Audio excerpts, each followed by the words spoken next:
Welcome in to तैयारी दोस्तों। तो उम्मीद करते हैं कि आप सभी ठीक होंगे। कहने को तो सब ठीक है मगर ठीक कुछ भी नहीं रहता है। यही ज़िंदगी, सब कुछ ठीक चले तो ये तो एकदम इम्पॉसिबल सी बात हो गई है। फिर भी हमें निरंतर अपने प्रयास में परिश्रम करते रहना है, मेहनत करती रहनी है। ठीक है, बाकी जो लिखा होगा भाग्य में वो तो मिलेगा ही मिलेगा। अगर आप मेहनत करोगे तो बदल भी सकते हो। ठीक है, ये हकीकत है। चलो यहाँ पर देखो, आज हम समझेंगे बीपीएससी ट्री 3.0 का जो पीआरटी का जो एग्ज़ाम पैटर्न है। ठीक है, और सिलेबस और प्लस किस टाइप के क्वेश्चंस आएंगे, उन सब चीज़ों को हम आप तक पहुँचा देंगे।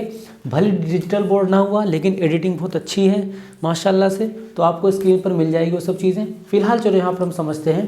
देखो मैक्सिमम जो होगा वो 150 नंबर का होगा, एकदम नई बात आपको पता चली होगी। टाइम 2.5 घंटा होगा, ये भी एकदम नई बात पता चली होगी। अब जो हम बात करते हैं तो 2 पार्ट होंगे, एक होगा आपका पार्ट 1 और एक होगा आपका पार्ट 2। पार्ट 1 में देखो जो होगा वो लैंग्वेज का पेपर होगा जो कि 30 नंबर की आएगी। एक चीज़ यहाँ पर समझ लो, इंग्लिश के इसमें लगभग 8 क्वेश्चन आते हैं। ठीक है, और हिंदी के 22 क्वेश्चन आएंगे, तो मिला के 30 क्वेश्चन हो गए। ठीक है, बहुत बढ़िया आपने जोड़ लिया इसको। क्वालिफाइंग मार्क्स जो है वो 30% है 30 का, और 30 का 30% 9 होगा। ठीक है, इसीलिए कहते हैं कि मेरी शॉर्ट्स देख लिया करो, वहाँ पर मैथ्स की ट्रिक्स बताते रहते हैं, तो हर एग्जाम में आपके काम आएगी। चलो भैया, ये तो होगी प्रमोशन की बात। अब देखो यहाँ पर हम बात करें अगर पार्ट 2 में, उससे पहले हम समझ लेते हैं कि इंग्लिश में किस तरीके से क्वेश्चंस आते हैं। ठीक है, तो जैसा आप देख रहे हो कि पहला दूसरा क्वेश्चन क्या है आपका, ये आर्टिकल के बेस पर है। ए एंड द, ये कर लेना, ये टीजीटी और पीआरटी दोनों एग्जाम्स में पूछ लेता है।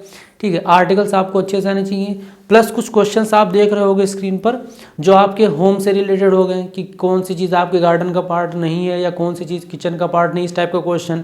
या नॉर्मल एक क्वेश्चन ऐसे पूछ लिया होगा कि इतने अल्फ़ाबेट्स हैं। ठीक है, इसके बाद कौन सा अल्फ़ाबेट्स आएगा, या इससे पहले कौन सा अल्फ़ाबेट आएगा, या इस नंबर पे कौन सा आएगा। मतलब इंग्लिश से रिलेटेड, मतलब आपको कितनी इंग्लिश आती है। ठीक है, जैसे देखिए रिलेशन वाला होगा, अब यहाँ पे रीजनिंग वाला क्वेश्चन नहीं है ना। हम अपने मान लीजिए बोल दिया जाएगा कि फादर से किसी का रिलेशन हो गया, फादर की जो सिस्टर होंगी वो हमारी क्या लगेंगी। ठीक है, या हमारे जो मौसी डायरेक्ट बोल देंगे, या फिर जो आंटी का जो सन होगा या डॉटर होगा वो हमारा क्या लगेगा, कज़न लगेगा। इस सब टाइप का क्वेश्चन, मतलब कि वो बस ये जानना चाहते हैं कि आप डे टू डे लाइफ में इंग्लिश थोड़ी बहुत यूज़ करते हो कि नहीं, जानते हो कि नहीं। हिंदी का थोड़ा यहाँ पर अच्छे से है, क्वेश्चंस आप देख सकते हो यहाँ पर स्क्रीन पर। ठीक है, अब यहाँ से देखो आपका जो क्वेश्चंस है लगभग मिक्स रहते हैं। ठीक है, संधि का भी आ सकता है, उपसर्ग प्रत्यय भी पूछ सकता है, संधि विच्छेद करा सकता है आपसे।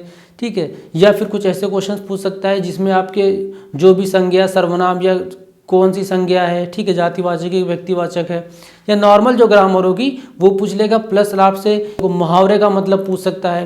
तो ये सब जो फिक्स चीज़ें हैं, ठीक है, इनको हमें पढ़ना है। और इनको पढ़ने का सबसे अच्छा तरीका ये कि आप प्रीवियस ईयर्स क्वेश्चन पहले लगा लो। ठीक है, जो आया, अगर आपको इसका पीडीएफ चाहिए जो पीआरटी का पेपर हुआ था 2.0 वाला, टेलीग्राम ग्रुप पे। ठीक है, अब टेलीग्राम ग्रुप कहाँ है, डिस्क्रिप्शन में उसका लिंक होगा, तो आप देख लेना। ठीक है, तो वहाँ पर हम इस चीज़ों को बता देंगे आपको। अब देखो यहाँ पर अगर हम बात करें, ये तो होगी हिंदी और इंग्लिश के बाद, ये आपको सिर्फ क्वालिफाइंग करना, ज़्यादा इसके लिए मेहनत नहीं करनी है। मेरे हिसाब से आर्टिकल्स अच्छे से पढ़ लेना, बाकी थोड़े बहुत इंग्लिश के जो क्वेश्चन चाहे टीजीटी के हों चाहे पीआरटी के हों, ठीक है, इन दोनों के जाके कर लेना जो 8-8 नंबर के क्वेश्चन आए हैं। उसके बाद अब अगर हम बात करते हैं पार्ट 2 में, देखो ये आपका मेन पार्ट हो गया। ठीक है, उसमें तुम्हें बस 9 नंबर लाना है, 3-4 इसमें ले आओ, 5-6 इसमें ले आओ, बस दिक्कत खत्म। ठीक है, अब देखो यहाँ पर हम बात करते हैं जीएस, जो आपका जनरल स्टडीज़ होगा वो 120 नंबर का आएगा। यहाँ तक तो कुछ नहीं होगा मगर इसमें निगेटिव मार्किंग आपकी हो जाएगी। अब देखो यहाँ पर हम देखते हैं मैथ्स जो है वो 15 नंबर की आएगी। अब मैथ्स में किस टाइप के क्वेश्चन आ जाएंगे, फटाक से स्क्रीन पर देख लो। नॉर्मल क्वेश्चन है, कुछ क्वेश्चन होंगे जो ऑप्शन से हो जाएंगे, और कुछ होंगे जो आपको थोड़ा बहुत ट्रिक लगाना पड़ेगा, ट्राई करना पड़ेगा। बेसिक क्वेश्चन रहते हैं, कोई हार्ड नहीं रहते हैं क्वेश्चन, हम देख के बता ही देते हैं, 1 मिनट। ठीक है, थोड़ा बहुत अगर आपको प्रैक्टिस करनी मैथ्स की, तो एक बार चैनल के प्लेलिस्ट में वगैरह में देख लेना, सीटेट के मैथ्स पढ़ाए थे, तो वहाँ से बेसिक आपका क्लियर हो जाएगा। तो बेसिक्स आपको क्लियर करना बहुत ज़रूरी होगा। चलो फिर देखते हैं 1 मिनट। जैसे मान लो पूछ लिया question, the difference of 1 whole 3/16 and its reciprocal is equal to. अब तुम्हें अगर रेसिप्रोकल का मतलब नहीं पता तो तुम कर ही नहीं पाओगे। मतलब जैसे अगर हमने बोल दिया 2/3 है तो रेसिप्रोकल क्या हो जाएगा, 3/2, उसी का उल्टा, उसी को हम रेसिप्रोकल बोलते हैं। अब दोनों का डिफरेंस कर लो, बस ऐसे क्वेश्चन है ये। ऐसी एक और क्वेश्चन अगर आप देख लीजिए, नॉर्मल कह दिया, a fruit seller had some apples, he sells 40% apples and still has 420 apples originally he had. उसके पास कितने एप्पल्स है, बस लैंग्वेज को समझो यहाँ पर। अब ये परसेंट वाले हैं, अभी जाके तुम अगर प्लेलिस्ट में देखोगे तो वहाँ पर मैथ ट्रिक्स की शॉर्ट्स पड़ी होंगी। ठीक है, उस प्लेलिस्ट में जाके देख लो, तमाम शॉर्ट्स जितनी शॉर्ट्स हैं हम सब बता रहे हैं, उसमें से 4-5 तो आपके क्वेश्चन में काम आ ही जाएंगे। ठीक है, अगर आप पीआरटी के दे रहे हो या अगर आप मैथ्स का भी पेपर दे रहे हो तो भी उसमें काम आ जाती है, क्योंकि मैथ्स का बेसिक से लेकर मॉडरेट लेवल तक का ही पेपर रहता है आपका पीआरटी में। तो उसके लिए आपका बेस होना बहुत ज़रूरी है। मैथ्स तभी टफ होती है जब आपको बेसिक्स क्लियर ही नहीं होते हैं। हर जगह ट्रिक नहीं काम आ सकती। सपोज अगर आपके पास टाइम है मगर आपको बेसिक नहीं पता है तो तब भी आप उस क्वेश्चन को नहीं कर पाओगे। कम से कम बेसिक पता रहेगा तो क्वेश्चन तो कर लोगे। हाँ, ये बात अलग है, ट्रिक में 20 सेकंड 30 सेकंड लगेगा, बेसिक्स करोगे तुम्हारा 50 सेकंड या 1 मिनट लग सकता है। बस इतनी सी बात है। अब इन सब क्वेश्चंस को ऐसे कर लोगे आप। ऐसे और भी क्वेश्चंस हैं, ठीक है, देख सकते हो आप। फ्रैक्शंस है, ठीक है। अब रेशियो दे देखिए 1/27 का जो क्या रेशियो होगा, जो 3/11 और 5/9 का रेशियो है। ठीक है, तो जो रिलेशन 3/11 5/9 में है वही रिलेशन 1/27 का किससे है। अब इन क्वेश्चंस को अगर सॉल्व करना होगा, ठीक है, तो आप क्या करोगे, 1/27 वो हमें नहीं पता, लेकिन 3/11 5/9 है। ठीक है, देखो क्वेश्चन यहाँ पर हम देख लेते हैं। जैसे मान लो हमारा क्या क्वेश्चन था, यहाँ पर 1/27 का रिलेशन हमसे पूछ रहा है कि किससे है, लेकिन हमें यहाँ पर दिया किसका है, 3/11 डज टू 5/9, मतलब 5/9 का जो रेशियो 3/11 है। ठीक है, अब अगर इसको आप अगर करोगे तो क्या होगा, यहाँ पर हम मल्टीप्लाई कर देंगे। ठीक है, तो मल्टीप्लाई करेंगे तो क्या होगा, ये ऊपर चला जाएगा, मतलब हमारा रेसिप्रोकल हो जाएगा जब डिवीजन का साइन रहेगा। ठीक है, अगर ये ऐसे लिखा हुआ था, ये था रेशियो का मतलब, अब हमने ये साइन हटा के क्या कर दिया, यहाँ पर मल्टीप्लाई का कर दिया, तो अब ये 11 ऊपर चला जाएगा। ठीक है, थोड़ा गंदगी मच गई मगर कोई बात नहीं, समझ लो। 11 ऊपर गया तो क्या हो गया, सामने सामने को मल्टीप्लाई, तो 11 × 5 = 55 और 9 × 3 = 27। अब इसको भी इसी तरीके से आना चाहिए। तो ऑप्शन देखो, अगर आप सी ऑप्शन देखोगे तो 1/55 है। अब अगर इसको डिवीजन मान के यहाँ पर हमने 1/55 लिखा, ठीक है, तो इसको जब मल्टीप्लाई कर देंगे, क्योंकि डिवीजन करने का टाइम नहीं, मल्टीप्लाई करेंगे, ज़्यादा आसान ये रहता है, और 55 को ऊपर कर देंगे। ठीक है, वैल्यू वही आ जाएगी, तो भी क्या हो जाएगा, 55/27 आ गया इसी के हिसाब से। तो हमारा सी वाला ऑप्शन सही हो जाएगा। जिनको ये चीज़ नहीं समझ में आई है जाके शॉर्ट्स में देख लेना है, क्वेश्चंस करवाए हैं वाले, और बाकी मैथ्स की वीडियोस देख लेना प्लेलिस्ट में। अब इस टाइप के क्वेश्चन हो गए। अब देखो उसके बाद क्या बचता है हमारा, उसके बाद हमारा साइंस के क्वेश्चंस आ जाएंगे। ठीक है, कितने 15, जिसमें आपका बायो केमिस्ट्री फिजिक्स। ठीक है, केमिस्ट्री थोड़ा अच्छे से पढ़ लेना, उसके क्वेश्चन ज़्यादा आ जाते हैं। उसके बाद आपका करंट अफेयर्स 10।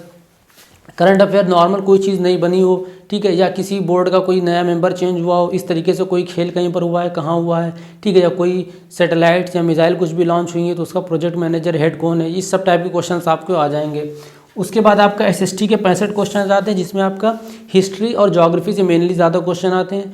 थोड़े बहुत आपके पॉलिटिक्स इकोनॉमिक्स से आ जाएंगे, लेकिन ज़्यादा पोर्शन आपका हिस्ट्री और ज्योग्राफी से आता है। सिलेबस अगर हम बात करें हम तो 6 to 8th वाली रहेंगी बुक्स, आप इतनी पढ़ लो। ठीक है, ये चीज़ को आप पढ़ लोगे। यहाँ पर रीजनिंग आपकी 15 नंबर की आ जाती है। ठीक है, कुछ इस टाइप के क्वेश्चंस आ जाएंगे रीजनिंग की। अगर आपको सही में डिटेल में थोड़ा अच्छे से पढ़ना है तो अभी DSSB की रीजनिंग करवा रहे हैं, तो उसकी जो TGT की लेवल की रीजनिंग है वो इसके PRT लेवल की, क्योंकि बिहार का पेपर थोड़ा टफ होता है अदर स्टेट से।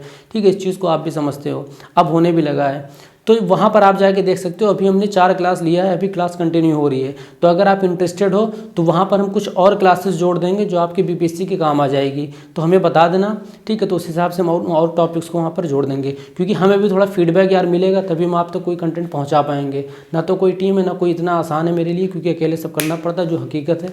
ठीक है, फिर भी अगर आप सपोर्ट करोगे तो अच्छा लगेगा, नहीं करोगे तब भी हम कंटेंट आपको प्रोवाइड करेंगे। बस आप इतना कमेंट कर देना तो हम समझ जाएंगे। तो इन सब चीज़ों के लिए थोड़ा वक्त निकाल के कमेंट कर दो, कोई बहुत बड़ी बात नहीं हो जाएगी भाई। तो रीजनिंग की क्लासेस अगर आपको करनी होगी तो बता देना वहाँ पर।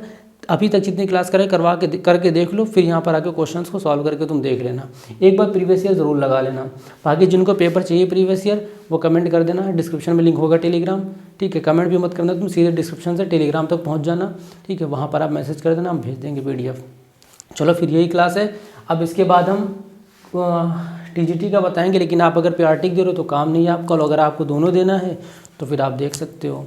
चलो फिर मिलते हैं नेक्स्ट वीडियो में, तब तक के लिए अपना ख्याल रखिएगा। पेपर की बढ़िया जम के तैयारी करो, भले टाइम कम है तो उससे क्या हुआ, मेहनत तो तब भी करनी पड़ेगी, वरना बहुत आगे निकल जाएंगे सब। चलो मिलते हैं फिर, बाय बाय।